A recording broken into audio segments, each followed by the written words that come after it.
Puji Tuhan, haleluya. Shalom, kawan-kawan yang dikasihi Tuhan Yesus.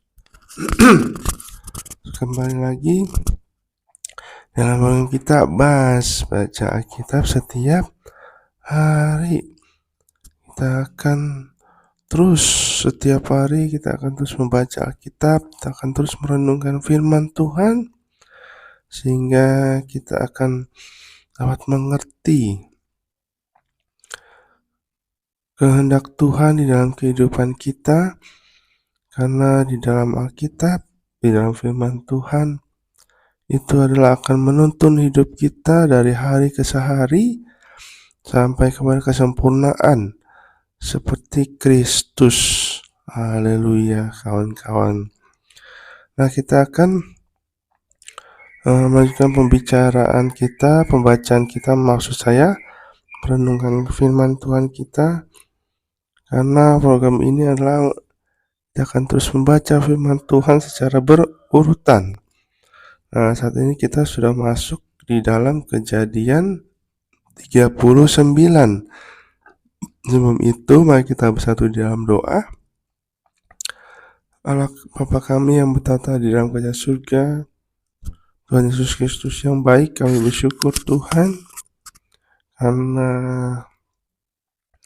anugerah-Mu, karena kasih karunia-Mu dalam kehidupan kami ya Bapa. Kami bersyukur Tuhan, Engkau telah menebus kami akan dosa-dosa kami, melepaskan kami dari segala kutuk-kutuk dosa, kutuk-kutuk yang ada di dunia ini ya Bapa. Kami bersyukur atas penyertaan-Mu, pemeliharaan-Mu, berkat-Mu yang melimpah dalam kehidupan kami ya Bapa. Terima kasih ya Tuhan. Sebentar lagi kami mau membaca, merenungkan firman Tuhan ya Bapa. Tuhan yang pimpin kami, biar Roh Kudus yang memberikan kami pengertian, pewahyuan akan Engkau, urapi setiap kami ya Bapa, sehingga kami mengerti sesuai dengan kebenaran firman-Mu. Biar Engkau sendiri yang berbicara atas setiap kami ya Bapa, sehingga kami dapat merenungkan dan dapat melakukannya dalam kehidupan kami sehari-hari. Terima kasih Tuhan Yesus. Di dalam nama Tuhan Yesus Kristus, haleluya, amin. Nah, kawan-kawan, saat ini kita masuk di dalam Kejadian 39. Jadi 39 ini ada hanya satu perikop, dan ini merupakan cerita yang sudah sering kali dibahas, dan kita akan coba nge-refresh lagi ya kan. Kita akan coba belajar lagi dengan judul perikop Yusuf di rumah Potifar. Ayat 1, Kejadian 39. Adapun Yusuf telah dibawa ke Mesir, dan Potifar seorang Mesir, pegawai istana Firaun, kepala pengawal raja, membeli dia dari tangan orang Ismail yang telah membawa dia ke situ. Tetapi Tuhan menyertai Yusuf sehingga ia menjadi seorang yang selalu berhasil dalam pekerjaannya. Maka tinggallah ia di rumah tuannya orang Mesir itu. Setelah dilihat oleh tuannya bahwa Yusuf disertai Tuhan dan bahwa Tuhan membuat berhasil segala sesuatu yang dikerjakannya, maka Yusuf menjadi kasih tuannya dan ia boleh melayani dia. Kepada Yusuf diberikannya kuasa atas rumahnya dan segala miliknya diserahkannya kepada kekuasaan Yusuf. Sejak ia memberikan kuasa dalam rumahnya dan atas segala miliknya kepada Yusuf, Tuhan memberkati rumah orang Mesir itu karena Yusuf, sehingga berkat Tuhan ada atas segala miliknya, baik yang di rumah maupun yang di ladang. Segala miliknya diserahkannya kepada kekuasaan Yusuf. Dan dengan bantuan Yusuf, ia tidak usah lagi mengatur apapun selain dari makanannya sendiri. Adapun Yusuf itu manis sikapnya dan elok parasnya. Selang beberapa waktu, istri tuannya memandang Yusuf yang dengan birahi. Lalu katanya, "Marilah tidur dengan aku." Tetapi Yusuf menolak dan berkata kepada istri tuannya itu, "Dengan bantuanku, tuanku itu tidak lagi mengatur apa yang ada di rumah ini, dan ia telah menyerahkan segala miliknya pada kekuasaanku. Bahkan di rumah ini ia tidak lebih besar kuasanya daripadaku, dan tiada yang tidak diserahkannya kepadaku selain daripada engkau. Sebab engkau istrinya, bagaimanakah mungkin aku melakukan kejahatan yang besar ini dan berbuat dosa terhadap Allah?" Walaupun dari hari ke hari perempuan itu membujuk Yusuf, Yusuf tidak mendengarkan bujukannya itu untuk tidur di sisinya dan bersetubuh dengan dia. Pada suatu hari, masuklah Yusuf ke dalam rumah untuk melakukan pekerjaannya. Sedang dari sisi rumah itu seorang pun tidak ada di rumah. Lalu perempuan itu memegang baju Yusuf sambil berkata, "Marilah tidur dengan aku." Tetapi Yusuf meninggalkan bajunya di tangan perempuan itu dan lari keluar. Ketika dilihat perempuan itu bahwa Yusuf meninggalkan bajunya dalam tangannya dan telah lari keluar, dipanggilnya lah seisi rumah itu, lalu katanya kepada mereka, "Lihat, dibawanya kemari seorang Ibrani, supaya orang ini dapat mempermainkan kita. Orang ini mendekati aku untuk tidur dengan aku, tetapi aku berteriak-teriak dengan suara keras. Dan ketika didengarnya bahwa aku berteriak sekeras-kerasnya, ditinggalkannya lah bajunya padaku, lalu ia lari ke luar. Juga ditaruhnya baju Yusuf itu di sisinya sampai tuan rumah pulang. Perkataan itu jugalah yang diceritakan perempuan itu kepada Potifar, katanya, "Hamba orang Ibrani yang kau bawa kemari itu datang kepadaku untuk mempermainkan aku. Tetapi ketika aku berteriak sekeras-kerasnya, ditinggalkannya lah bajunya padaku, lalu ia lari keluar." Baru saja didengar oleh tuannya perkataan diceritakan istrinya kepadanya, "Begitulah aku diperlakukan oleh hambamu itu." Maka bangkitlah amarahnya. Lalu Yusuf ditangkap oleh tuannya dan dimasukkan ke dalam penjara, tempat tahanan-tahanan raja dikurung. Demikianlah Yusuf dipenjarakan di sana. Tetapi Tuhan menyertai Yusuf dan melimpahkan kasih setianya kepadanya, dan membuat Yusuf kesayangan bagi kepala penjara itu. Sebab itu kepala penjara mempercayakan semua tahanan dalam penjara itu kepada Yusuf, dan segala pekerjaan yang harus dilakukan di situ, dialah yang mengurusnya.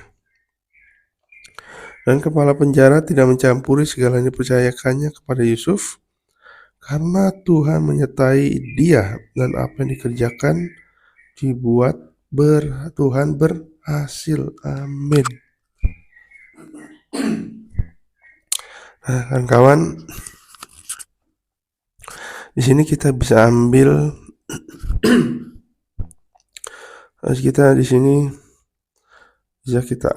paling tidak 3 poin. Kita lihat bahwa ini terusan yang cerita kemarin, bahwa Yusuf dijual kepada orang Ismail, dari orang Ismail dijual lagi kepada Potifar, kepala pengawal raja Mesir, ya kan? Nah, poin pertama, betapa luar biasanya Yusuf, kawan-kawan. Karena di ayat 2 dibilang Tuhan menyertai Yusuf. Iya kan?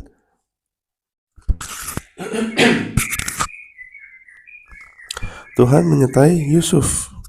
Ia menjadi seorang yang selalu berhasil di dalam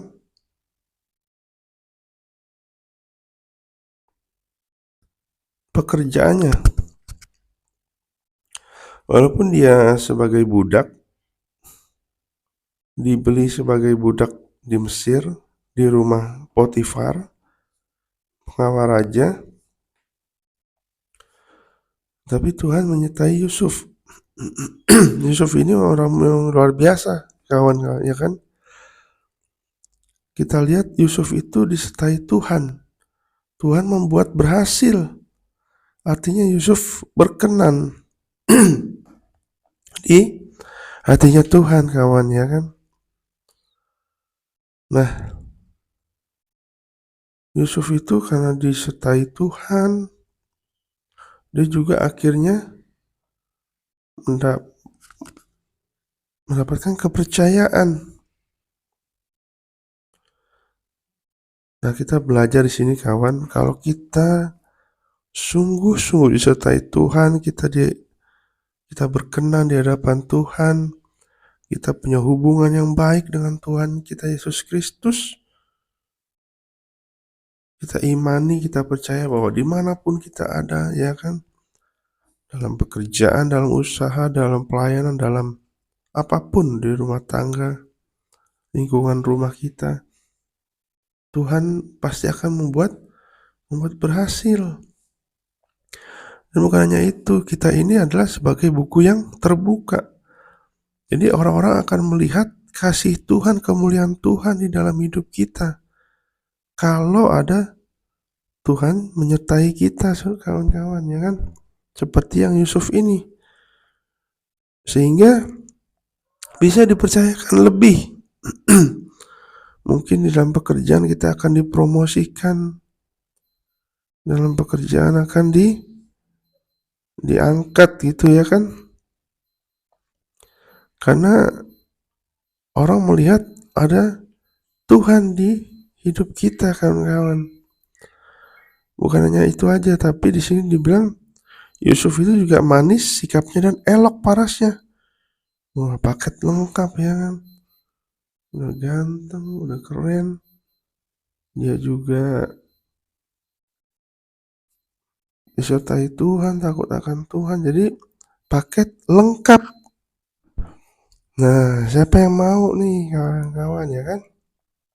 Supaya kita tetap disertai Tuhan, supaya kita sungguh-sungguh dalam Tuhan. Biarlah kita untuk terus mengikuti firman Tuhan, melakukan kehendaknya dalam kehidupan kita, kawan, ya kan? Nah, poin yang kedua tadi, pertama adalah Yusuf itu disertai Tuhan. Yusuf itu menjadi berkenan di hadapan Tuhan karena Yusuf orang yang setia, yang taat, tidak mau melakukan dosa. Yang kedua, kita dapat ambil pelajaran bahwa ketika kita dalam hidup ini ada saja pasti tantangan, ada saja masalah, godaan, ya kan? Ada saja fitnah-fitnah. Itu udah biasa kan, kawan, ya kan? Jadi kita nggak usah putus asa, nggak usah takut, nggak usah berpikir aneh-aneh jika ada masalah. Lihat aja seperti Yusuf digoda oleh istrinya Potifar. Di ayat 7 bilang istrinya itu memandang Yusuf dengan birahi. Marilah tidur dengan aku. Lihat, ini ada godaan dosa. Nah, dalam hidup kita juga pasti ada godaan dosa, ya kan? Tapi kita lihat sikapnya Yusuf yang luar biasa ini, kawan. Yusuf menolak. Bahkan dia berkata kepada istri tuanya, semuanya itu sudah aku yang ngatur di rumah ini. Aku sudah dipercayakan segala milik tuanku, gitu, Potifar, pada kekuasaanku. Sebenarnya kalau dia mau jahat bisa aja, karena semua yang dia atur kan. Kalau dia mau bisa aja langsung tidur dengan istri tuannya, tapi hatinya Yusuf luar biasa, kawan. Dia 9 bagian terakhir dibilang, bagaimana mungkin aku melakukan kejahatan yang besar ini dan berbuat dosa terhadap Allah. Lihat, jadi dia sadar bahwa Tuhan menjadikan dia seperti itu, memberikan kekuasaan. Dia itu tahu berterima kasih, kawan. Yusuf itu tahu berterima kasih, tahu anugerah Tuhan. Karena semua sudah dipercayakan kepadaku. Masa aku mau berkhianat kepada Tuanku, gitu istilahnya, ya kan? Jadi dia tidak mau berkhianat, dia tidak mau berbuat dosa.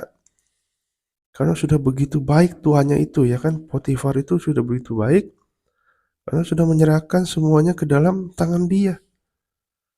Nah, kadang-kala ada dua sifat orang, kawan. Dipercayakan malah berbuat yang tidak baik, malah menyalahkan kekuasaan, atau justru seperti Yusuf, dia mengerti kekuasaannya itu, sehingga dia tidak mau berbuat dosa. Nah, yang kedua, biarlah kita belajar dari Yusuf. Ketika kita diberikan kepercayaan apapun, pekerjaan, usaha, keluarga, apapun yang Tuhan percayakan buat kita harus sungguh-sungguh menjalankan kepercayaan itu dengan sesuai firman Tuhan, supaya kita tidak melenceng ke kiri atau ke kanan, tidak berbuat dosa. Karena kita sadar bahwa itu semua karena anugerah Tuhan, karena kasih karunia-Nya, kasih setia-Nya Tuhan, kawan. Ya kan? Biarlah kita belajar saat ini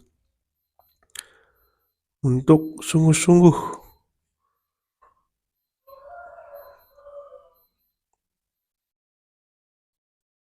kepada Tuhan, supaya tidak termakan oleh goda-godaan iblis, tipu muslihat iblis, ya kan? Nah, yang poin ketiga, kita belajar bahwa ketika istrinya itu menceritakan kepada Potifar. Nah, yang ketiga itu adalah Yusuf difitnah. Nah, karena itu memang istrinya sendiri, ya. Padahal ya Potifar itu harusnya mengenal Yusuf seperti apa, ya kan, kawan. Harusnya dia mengerti bahwa Yusuf itu takut akan Tuhan. Dia itu setia sama Tuhan. Dia itu disertai Tuhan. Bahkan tadi Potifar aja bisa lihat bahwa dia disertai Tuhan. Tapi gara-gara istrinya yang ngomong, dia langsung percaya. Nah, kita belajar bahwa dalam kehidupan ini, apabila ada sesuatu, ada hal orang yang cerita, mungkin ceritain orang keburukannya, kita jangan langsung percaya. Apalagi kita langsung berpikir negatif terhadap orang itu, kawan. Harusnya pikiran kita juga dibersihkan oleh firman Tuhan, supaya tidak mudah, sehingga kita tidak berpikiran negatif terhadap orang, ya kan? Nah, kita belajar, kawan, bahwa hari ini kita belajar yang poin ketiga, jangan langsung percaya dengan omongan orang. Apalagi dia ngomonginnya tetangga kita, saudara kita, teman kita misalkan. Jadi kita harus buktikan kebenarannya, jangan langsung percaya, ya kan? Sehingga kita tidak gampang dihasut. Harusnya itu kita menjadi berkat. Kita harusnya menjadi membawa damai, bukan ketika orang ngomongin seseorang langsung oh iya gini. Wah, itu namanya gosip. Jadi makin panas, kan? Gitu, kawan-kawan. Kita belajar dalam hari ini 3 poin tersebut. Biarlah kita dapat disertai Tuhan, taat dan setia sama Tuhan.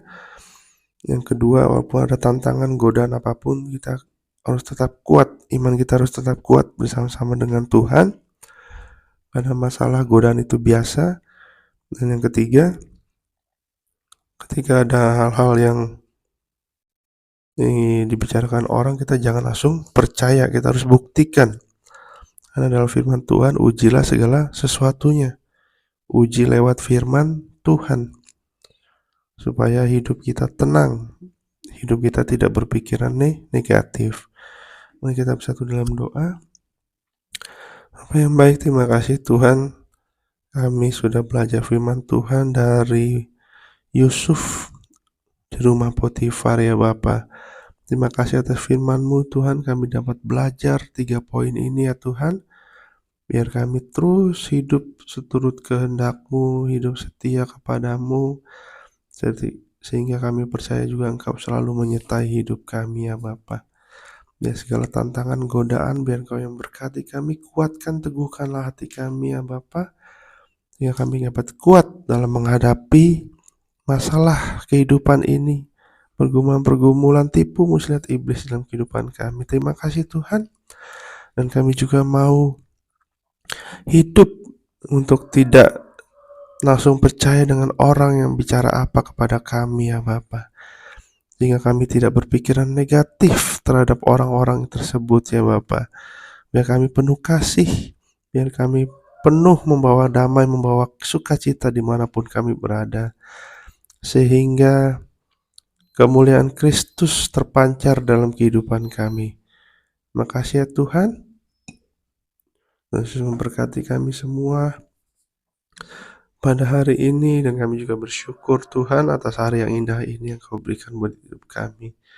Berkati pekerjaan usaha, yang bersekolah, yang kuliah, yang apapun, ibu rumah tangga, apapun yang kami lakukan, Tuhan Yesus memberkati kami ya Bapa, agar kami terus disertai dan memiliki iman yang kuat, iman yang teguh bersama-sama dengan Kristus.